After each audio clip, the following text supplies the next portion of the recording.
इस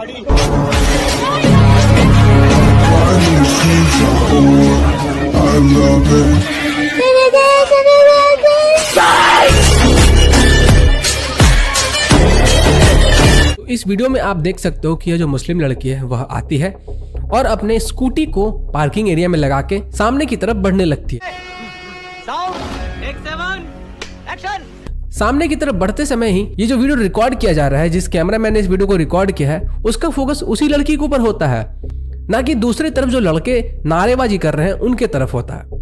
ये शुरुआत से ही फोकस उसके ऊपर रखता है और जैसे जैसे वो लड़की इसके तरफ आती है इसका फोकस उसी तरफ रहता है, उसको ये फोकस में रखता है। दूसरी तरफ से जैसे ही लड़के जय श्री राम करके आगे आने लगते हैं तभी ये लड़की अल्लाह अकबर के नारे लगाने लगती है। अब मुझे ये समझ में नहीं आ रहा है कि सारा टाइम ये जो लड़की थी वो फोकस में क्यों थी और ये लड़की धीरे धीरे कैमरामैन की तरफ ही क्यों बढ़ रही थी। अरे बाप रे, ये तो धोती खोल रहा है। वो किसी और तरफ क्यों नहीं जा रही थी? किसी और तरफ भी वो जा सकती थी। आप लास्ट तक वीडियो को देखोगे आपको समझ में आ जाएगा। यह लड़की कंटिन्यूअसली शुरुआत से लेकर लास्ट तक कैमरामैन के तरफ ही बढ़ रही थी और कैमरामैन की तरफ बढ़ते बढ़ते ही अल्लाह अकबर के नारे लगा रहे, जैसे इसको मालूम है कि यह जो चीजें रिकॉर्ड की जा रही है वो वायरल होने वाला। अरे बाप रे, ये तो धोती खोल रहा है। रुको जरा, सबर करो, बोला धक्का बुक्की नहीं करने का। अपने आपको हीरोइन की तरह रिप्रेजेंट करती है और चिल्लाते हुए आती है। बीच में एक टीचर भी आते हैं और मानो वो ये कह रहे हो कि तुम यहाँ पे क्या कर रहे हो, तुम ये वीडियो रिकॉर्ड क्यों कर रहे हो, तुम हो कौन, साइड हटो यहाँ से। लेकिन फिर भी यह जो वीडियो रिकॉर्ड करने वाला इंसान होता है जो कि मोबाइल से रिकॉर्ड कर रहा है वो लगातार रिकॉर्ड करता ही जाता है, रिकॉर्ड करता ही जाता है। आप देख सकते हो दूसरी तरफ मीडिया के लोग भी है, लेकिन वो शुरुआत से वहां पे नहीं थे। क्यों भाई? ये जो वीडियो रिकॉर्ड कर रहा है उसे पहले से मालूम था कि ऐसा कुछ होने वाला है। कोई न्यूज रिपोर्टर होता है जिसके पास कैमरा होता है तो समझ में आता है कि वो वहां पे पहले से सेटअप लगा के बैठा हुआ है। कोई फोन से रिकॉर्ड कैसे कर रहा है और वो भी कॉलेज के कंपाउंड में? जोर से बोल के लोगों को स्कीमें बता दे। इसको पहले से पता था कि यहाँ पे कुछ होने वाला। लास्ट तक इस वीडियो में उसी महिला के ऊपर फोकस रहता है जब तक कि वो कॉलेज के अंदर नहीं घुस जाती है। और अगर आप वीडियो को ध्यान से देखोगे तो ये जो महिला है, ये जो लड़की जो बुरखे में है, वह सामने से आके बोल रही है कि हम लोग हिजाब क्यों नहीं पहन सकते, क्यों नहीं पहन सकते, और चिल्ला रही है और वो फोकस में भी है।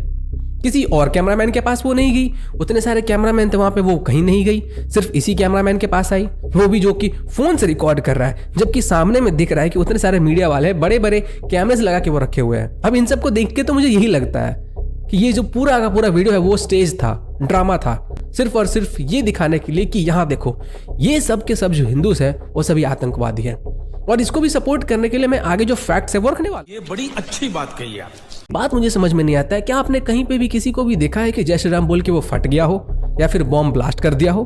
मैंने तो नहीं देखा है। ऐसा नहीं कि ये चीजें इन्होंने पहली बार की है, इनके पुराने न्यूज आर्टिकल्स में आपके साथ शेयर करता हूं। इस न्यूज आर्टिकल में आप पढ़ सकते हो। इनका कहना है, Hindutva terrorist group Bajrang Dal assault Muslim man travelling with Hindu women, take them off train, these other big stories. यहाँ पे भी ये लोग हिंदुओं को आतंकवादी बता रहे हैं। वाह भाई वाह, इस न्यूज आर्टिकल में तो इन्होंने हद ही पार कर दी।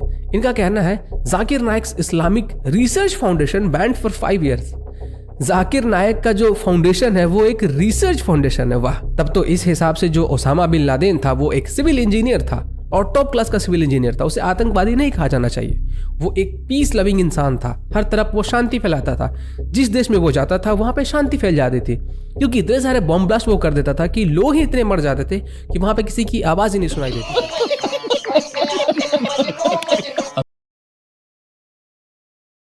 इस फोटो में आप देख सकते हो कि कोई भी लड़कियां हिजाब पहनकर नहीं आ रही है, यानी कि उन लड़कियों ने भी जस्ट कुछ दिनों पहले ही हिजाब पहनना शुरू किया था, जबकि उनको मालूम चल गया कि ये जो प्रोपेगेंडा है इसको फैलाना है। और वो चीज तो आपको दिख भी रहा है, वीडियो में भी आपको दिखा कि ये कैसे पूरा का पूरा ड्रामा स्टेज किया गया था। यूपी पुलिस को चाहिए कि इसको फटाक से उठा के जेल में डाले, क्योंकि ये ऐसे ही अफवाह फैलाते रहते। अरे बाप रे, ये तो धोती खोल रहा है। आए दिन इसका सिर्फ और सिर्फ यही काम है, फेक फैक्ट चेक करो और उसके बाद अफवाह फैला के लोगों के बीच में टेंशन पैदा करो। तो यूपी पुलिस अगर ये वीडियो देख रही है तो मैं उनसे आग्रह करूंगा कि इस गूबियर को जेल में डाला जाए। आप लोगों के क्या विचार है इसके ऊपर कमेंट करके जरूर बताइएगा। धन्यवाद।